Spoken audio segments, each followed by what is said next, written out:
Hello! Bienvenue pour cette masterclass Mindset 101.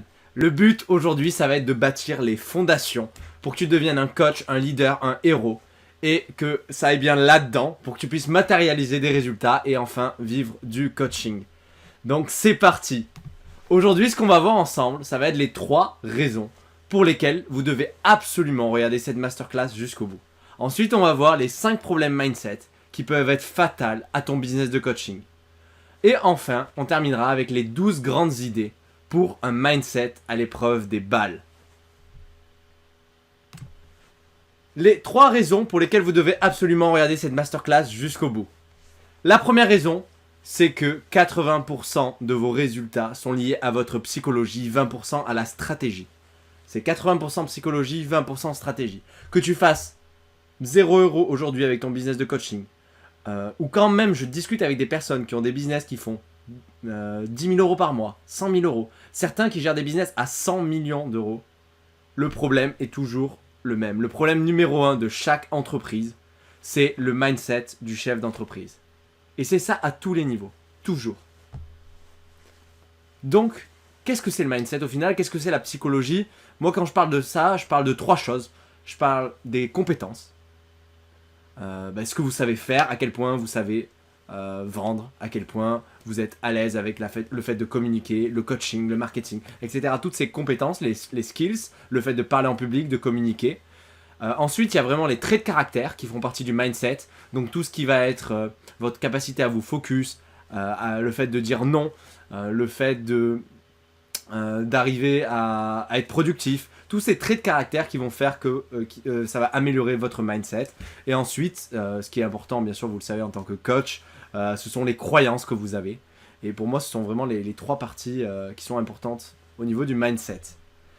Et donc, qu'est-ce que ça va être? La deuxième raison, c'est vraiment que ce que j'essaie de créer là, c'est un guide pratique du mindset antifragile. Ça veut dire quoi? Ça veut dire que dans son livre, qui est vraiment excellent, qui s'appelle Antifragile, Nassim Taleb, il nous explique qu'il y a une grande différence entre être fragile, entre être résilient et entre être anti-fragile. En bref, si vous êtes fragile et que la vie, elle vous frappe durement, vous vous brisez. Si vous êtes résilient et que la vie, elle vous frappe durement, vous allez résister. Vous allez résister. Mais vous allez finir par vous briser. Mais au contraire, si vous êtes anti-fragile, lorsque la vie, elle vous frappe comme ça, durement, vous devenez en fait plus fort. Et c'est ce qu'on va essayer de développer. Un mindset qui se nourrit des obstacles, qui se nourrit des challenges. Et plus vous allez être malmené, plus vous allez être mis au défi, que ce soit par la vie, que ce soit par votre business, que ce soit par n'importe quoi, plus vous allez devenir fort. Et comme nous le dit dans son super bouquin Nassim Taleb, le vent éteint une bougie, mais il alimente un feu. En effet, s'il y a le vent qui souffle et que c'est juste une bougie, une petite flamme, elle s'éteint. Mais si c'est un feu, alors il va jaillir, bouillir et embraser toute la forêt. Alors faisons un feu de joie, c'est parti. La 3e raison, vraiment, pour laquelle j'ai créé cette masterclass et vous devez la regarder jusqu'au bout, c'est que j'ai dépensé plus de 40 000 € en coaching, en formation et j'ai envie de vous partager mes découvertes. J'ai investi des dizaines de milliers d'heures pour améliorer mon mindset. Et mon intention, donc, c'est de condenser tout cet apprentissage dans cette masterclass pour vous aider à vivre du coaching. Mon intention est vraiment que cette masterclass, vous en servez comme une boîte à outils, quelque chose de pratique. Donc, chaque fois que vous avez un blocage mindset, chaque fois que vous identifiez un problème qui est lié à votre état d'esprit, vous allez pouvoir venir ici et chercher la réponse. Ce que je vous invite à faire, c'est la regarder une fois. Déjà, aujourd'hui, ça va être bien. Puis de la regarder dans quelques semaines une 2e fois, puis une 3e fois. Et surtout de mettre en pratique les idées. Vous allez voir plein de choses que vous connaissez déjà. Mais la question à vous poser, c'est pas est-ce que je sais déjà ce que Bastien me dit maintenant, mais plutôt est-ce que je le mets en pratique au quotidien? Est-ce que je mets vraiment en pratique? Parce qu'il y a une différence entre savoir quelque chose et le mettre vraiment en pratique, l'appliquer, le maîtriser. Et donc c'est tout ce qu'on va voir aujourd'hui. Sans plus tarder, on va parler des 5 problèmes mindset les plus courants. Comme je vous l'ai dit, ça a été fait ici comme une boîte à outils, un guide pratique. Donc en fait, à chaque problème que j'ai identifié et qui sont les plus communs chez les coachs, il y aura aussi des solutions qui sont adaptées. Donc vous pourrez par la suite allez voir les solutions adaptées. Vous avez le numéro des solutions à côté.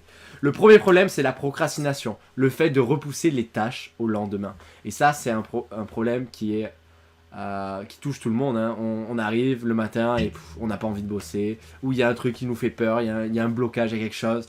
On n'a pas envie de le faire, on le repousse et au final, on finit par jamais le faire. Repousser des choses qui sont importantes pour nous au lendemain, la procrastination. Un deuxième problème mindset, qui est vraiment très courant, c'est d'avoir des charges émotionnelles. Et ça, on va voir ça plus en détail dans cette masterclass. Ça veut dire quoi? Ça veut dire que vous avez une charge qui est plutôt négative, souvent, liée à une personne, un événement. On pourrait prendre l'exemple de l'argent. Quand vous pensez à l'argent, c'est quelque chose de négatif, c'est quelque chose de pas bien. Et donc, ça va vous handicaper dans votre business de coaching, dans votre vie, dans plein d'autres endroits. Et donc, on va voir qu'il existe plein de sortes de charges émotionnelles. On va voir surtout comment les dépasser et dépasser ces problèmes.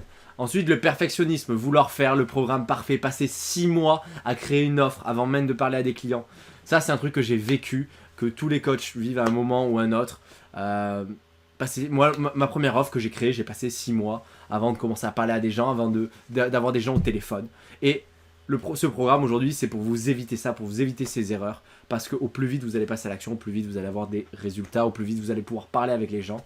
De faire quelque chose d'imparfait, au plus vous allez pouvoir vous améliorer.